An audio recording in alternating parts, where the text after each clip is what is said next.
DD Tamil நேயர்கள் அனைவருக்கும் வணக்கம். இறையருளும் குருவருளின் துணையோடு நாம் தொடர்ந்து திருமந்திரத்தை சிந்தித்து கொண்டிருக்கிறோம். அந்த வகையில் இரண்டாம் தந்திரத்தில் இலிங்க புராணத்தில் ஒரு பாடலை சிந்திக்க இருக்கிறோம். பாடல் எண் 349. இந்த பாடலில் சிவபெருமானுடைய சிவபரத்துவம், சிவனுடைய உச்சத்தலைமை, பிரம்மாவுக்கும் திருமாலுக்கும் அவன் என்ன உதவி செய்தான் என்கிற செய்தியை இந்த பாடல் நமக்கு தருகிறது. ஆழி வளம் கொண்ட அயன்மால் இருவரும், ஊழி வளம் செய்ய ஒன் சுடர் ஆதியும், ஆழி கொடுத்தனன் அச்சுதருக்கு. அச்சுதன்னா திருமால், திருமாலுக்கு சக்கரப்படையை கொடுத்தார். ஆழி கொடுத்தனன் அச்சுதருக்கு அவ்வழி வாழி பிரம்மருக்கு வாழ் கொடுத்தானே. எனவே திருமாலுக்கு சக்கரத்தை கொடுத்தார், சக்கராயத்தை. பிரம்மதேவனுக்கு வாள் கொடுத்தார், தண்டம் கொடுத்தார் என்பது இந்த பாடலில் இருக்கிற செய்தி. அப்படியானால் காக்கும் கடவுள் திருமால், படைக்கும் கடவுள் பிரம்மா, ரெண்டு பேருக்குமே அவர்களுடைய ஆயுதத்தை கொடுத்துகிறான் என்றால் அவன் எவ்வளோ பெரிய உச்சத்தலைமை உடையவன். சிவபெருமான் தலைமைத்துவத்தை இங்கே இந்த பாடல் நிறுவுகிறது. ரெண்டாம் தந்திரம் முழுமையுமே சிவபரத்துவம், சிவனுடைய உயர்ந்த நிலை, தலைமைத்துவத்தை ஒவ்வொரு பாடலிலும் பல்வேறு செய்திகளை சொல்லி சொல்லி நிறுவுகிறார் திருமூலர். அதுதான் இந்த இங்கிருந்து பாட்டில் இருக்கிற ரகசியம்.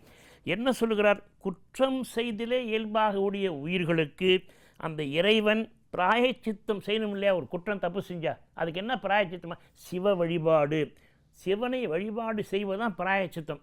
இப்போ நீங்கள் நல்லா நினச்சி பார்க்கணும். இப்போ நம்ம பிராயச்சித்தம் என்ற பேரில் உலகத்தில் இருக்கிற எல்லா மக்களும் எல்லா சமயத்திலும் பல்வேறு சடங்குகளை செய்து கொண்டிருக்கிறார்கள். ஆனால் திருமூலர் என்ன சொல்கிறாரு? அந்த சடங்கு இந்த சடங்கு இதெல்லாம் செய்யாதீங்க. எது பிராயச்சித்தம்? சிவ வழிபாடு, நமச்சிவாயம் சொல்லுங்கள், சிவன் கோயிலுக்கு செல்லுங்கள், உட்கார்ந்த இடத்துலேருந்து சிவனை வழிபாடு செய்யுங்கள். அதுதான் எல்லா பிராயச்சித்துக்கும், அதுதான் வழிபாடு. ரொம்ப அருமையான தீர்வை இங்கே தருகிறார். அதனால் அவர் என்ன சொல்கிறார்? ஆழி வளம் கொண்ட அயன்மால் இருவரும், இந்த ரெண்டு படையை பெற்றுக்கொண்ட ரெண்டு பேரும் என்ன செய்தாங்க? ஊழி வளம் செய்ய ஒன்று சுடர். ஊழி காலத்தில், பெருழி காலத்தில் இறைவன் என்ன செய்கிறார்? கடலெல்லாம் பிரளயம் பொங்குகிற பொழுது மிகப்பெரிய ஜோதி தம்பமாக நிற்கிறார், விண்ணுக்கும் மண்ணுக்குமாக. அதுதான் திருவண்ணாமலை சேத்திரம். அப்படி நிற்கிற அந்த இறைவனை ஒருவர் பாதத்தை பார்க்க போனார், திருவடியை, இன்னொரு முடியை பார்க்க போனார், முடியில் தோத்து போனார்கள். அந்த அடிமுடி என்பது என்ன விஷயம் என்று சொன்னால், அந்த இறைவனுடைய பாதம் இருக்கிறதே அந்த நிலை, ஒவ்வொருவரும் ஒரு நிலைக்கு சென்ற பிறகு தான் திருமாலாகிறார், நிலைக்கு சென்ற பிறகு தான் பிரம்மனாகிறார். ஒரு உண்மை ரகசியத்தை சொல்லணும். இந்த 18 சித்தர்கள்னு சொல்கிறாங்க. சித்தர்கள் 18 பேர் இல்லை, 220க்கு மேலே சித்தர்கள் தமிழ்நாட்டில் இருக்கிறாங்க. அவர்களை பற்றிலாம் நூல் வந்திருக்கிறது. நம்ம நாட்டில் 220க்கு மேலே தமிழ் சித்தர்கள் இருக்கிறார்கள். கிட்டத்தட்ட அதில் ஒரு 10-12 பேருக்கு தான் நமக்கு வரலாறுலாம் எழுதி வச்சுருக்கோம். ஆனால் மீதி ஏனைய பேருக்கு நம்மகிட்ட வரலாறு இல்லை. ஆனால் ஒரு தொகுப்பு வரலாறு இருக்குது. 18ன்னா என்ன அர்த்தம்? பதியை எட்டியவர்கள். பதி என்றால் இறைநிலை, இறைவனாக இருக்கிற அந்த பதி, அவனை அறிந்து கொண்டவர்கள், தெரிந்து கொண்டவர்கள், உணர்ந்து கொண்டவர்களுக்கு பேர் சித்தர். சித்தர்னா அறிவர். இப்போ 18 சித்தர்னா 18 பேர் மட்டும் இல்லை, 200க்கு மேலே இருக்கிறாங்க. பதியை எட்டினால் அவர் பதியை அறிந்த சித்தர். இப்போ ஒரு கணக்கு பாருங்கள். 18 என்பது தேவ அசுர போர் 18 ஆண்டுகள் நடந்ததுன்னு சொல்கிறாங்க. ஏன் தேவர்களுக்கும் அசுரருக்கும் போர் நடந்தது? அமிழ்தம் யாருக்குன்னு சண்டை பார்க்கடலில் கடைஞ்சாங்க. அமிழ்தம் வந்து யாருக்கு அமிழ்தத்தை கொடுக்குறது? 2 பேருக்கு சண்டை நடக்குது. 18 ஆண்டுகள் தேவ அசுர போர். அதற்கு பிறகு ராமாயணம், ராமன் போர் தொடுத்தார். எவ்வளோ நாள் நடந்தது ராமாயண போர்? 18 மாதம் நடந்தது. தேவ அசுர போர் 18 ஆண்டு. ராமாயண போர் ராவனுக்கு நடந்தது 18 மாதம். மகாபாரத போர் 18 நாள். அதற்கு பிறகு சேரன் செங்குட்டுவன் நடந்த வடநாட்டு ஆரியப்படை கடந்த நெடுஞ்செழியன் போல வடபுலத்தை எடுத்து சண்டையிட்டு வெற்றி பெற்றான் சேரன் செங்குட்டுவன். 18 நாழிகை. இது சிலப்பதிகாரத்தில் குறிப்பு இருக்குது. சேரன் செங்குட்டுவன் வடபுலத்தில் சண்டை 18 நாழிகை.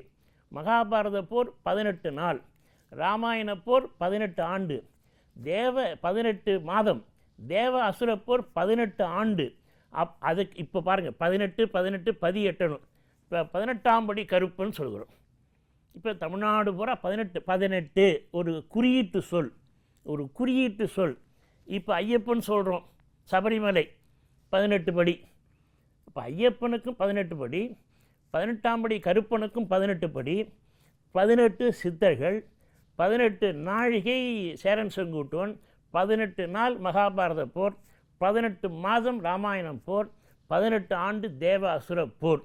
எனவே 18 மிக குறியீட்டு சொல். ஏதேனும் ஒரு வகையில் தவம் இருந்து பதியை எட்ட வேண்டும். அப்படி தவம் இருந்து பதியை எட்டியவர்கள்தான் திருமால். அதனால் ஆழியங்கிற சக்கரத்தை பெற்றார். அதை போல தவம் இருந்து அந்த பதியை எட்டியவர் தான் படைப்பு கடவுள் பிரம்மா. அதனாலே சிவபெருமானிடம் வந்து வாள் பெற்றார், தண்டாயுதம் பெற்றார். இப்போ பாட்டை பாருங்கள், தெளிவாக நமக்கு பாட்டு இருக்குது. ஆழி வளம் கொண்ட அயன்மால் இருவரும் ஊழி வளம் செய்ய ஒன் சுடர் ஆதியும். ஊழியெல்லாம் தாண்டி ஒன் சுடராக ஜோதி தம்பமாக இருக்கிற அந்த சிவபெருமானை இருவரும் தொழுது வணங்கினார்கள். ஏன்னா உச்சத்தலைமை ஏற்றுக்கொள்கிறார். முயற்சி பண்ணி பார்த்தாங்க, நம்ம சிவபெருமான பெரியவரா என்று. அந்த முயற்சி 2 பேருக்கும் ஒரு தொடர்பு சண்டை வருகிற பொழுதுதான் இறைவன் ஜோதியாக நிற்கிறார். அதை தங்களுடைய தோல்வியை இயலாமை ஒத்துக்கொண்ட பிறகு ஆழி கொடுத்தனன் அச்சுதருக்கு. ரொம்ப தெளிவாக சொல்கிறார். 3வது வரி, ஆழி கொடுத்தனன் அச்சுதருக்கு. அதற்கு பிறகு அவ்வழி வாழி பிரம்மருக்கு வாள் கொடுத்தானே. எனவே இப்போ நாம் 2 பேரை சொல்லுகிறோம். இப்போ ஒரு மயக்கம் இருக்குது எல்லாருக்கும். இந்த படைத்தல், காத்தல், அழித்தல், மும்மூர்த்திகள். இந்த மும்மூர்த்திகள் சொல்கிற பொழுது பலருக்கு இருக்கிற மயக்கம், படைத்தல் பிரம்மா, காத்தல் திருமால், அழித்தல் சிவபெருமான் இல்லை, ருத்திரன். சிவபெருமானுக்கு 5 நிலை இருக்குது. அந்த ருத்திரன் தான் அழித்தல். அதுக்கப்புறம் மகாதேவன் இருக்கார். அதுக்கப்புறம் சதாசிவம் இருக்கார். ஏன்னா படைத்தல், காத்தல், அழித்தல், மறைத்தல், அருளல், அந்த 5 தொழில் செய்கிற ஆற்றல், 5 தொழில் செய்கிற கூத்து இயற்றுகிற பெருமான் சிவபெருமான். அதனால தான் உச்சத்தலைமை என்று வைத்திருக்கிறோம்.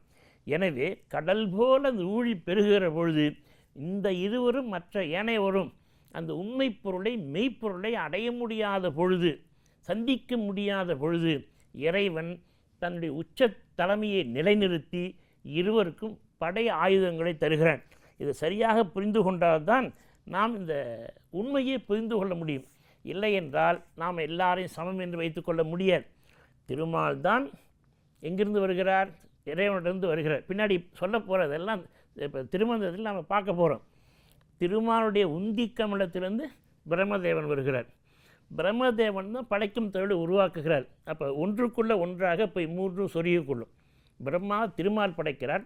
திருமால் தன் உடம்பில் பாதி சிவபெருமான் தருகிறார். இந்த ரகசியத்தெல்லாம் திருமந்திரத்தில் அடுத்த பாடல்களில் சொல்ல போகிறார். ஏன்னா இந்த 2ஆம் தந்திர முழுமையும் சிவபெருமானுடைய உச்ச தலைமையை, அவனுடைய ஆற்றலின் அருமையை ஒவ்வொரு பாடலாக விளக்குகிறார். சில நேரங்களில் இந்த 2ஆம் தந்திரத்தில் ஒரே செய்தி மீண்டு வருவதற்கு வாய்ப்பு இருக்குது. ஏன்னா 2ஆம் தந்திரம் முழுமையுமே சிவபெருமானுடைய தலைமையை சொல்வது தான், உச்ச தலைமையை சொல்வது தான். சில நேரங்களில் ஒரே செய்தி திரும்ப வரலாம். ஏன்னா நம்ம இதுக்கு முன்பை பார்த்தீங்க, தொடக்கத்தில் பதியிலி வீராட்டம் 8 வீரட்டங்களை பற்றி தெளிவாக சொல்லியிருந்தார். ஆனால் இப்போ என்ன நினைக்கிறார், சிறப்பு நோக்கி தட்சணை பற்றி தனியாக சொன்னார். இப்போ லிங்க புராணம் என்று தனியாக எடுத்து சொல்கிறார். இந்த லிங்க புராணம் ரொம்ப முக்கியம். எல்லா சிவன் கோயிலும் கருவறைக்கு பின்னாடி லிங்கம் இருக்கும், லிங்கோற்பவர் இருப்பார். அந்த லிங்கோற்பவர் இருப்பார். மேலே பிரம்மன் அன்னப்பறவையை போகிறத செதுக்கி வைத்திருப்பாங்க. கீழே திருமால் வராக வடிவத்தில் செல்வதை நீங்கள் பார்த்துருக்கலாம். எனவே இந்த அதிகாரம் லிங்க புராணம் சிவபுராணின் பெருமையை சொல்வது, உச்ச தலைமையை நிலைநாட்டுவது. எனவே உச்ச தலைமையாக இருக்கிற சிவபெருமானை நாம் வணங்குவோம், போற்றுவோம். திருமாலைக்கே சக்கரத்தை கொடுத்தார், பிரம்மதேவனுக்கு வாள் கொடுத்தார். அந்த சிவபெருமானை வணங்குவோம், போற்றுவோம். வணக்கம்.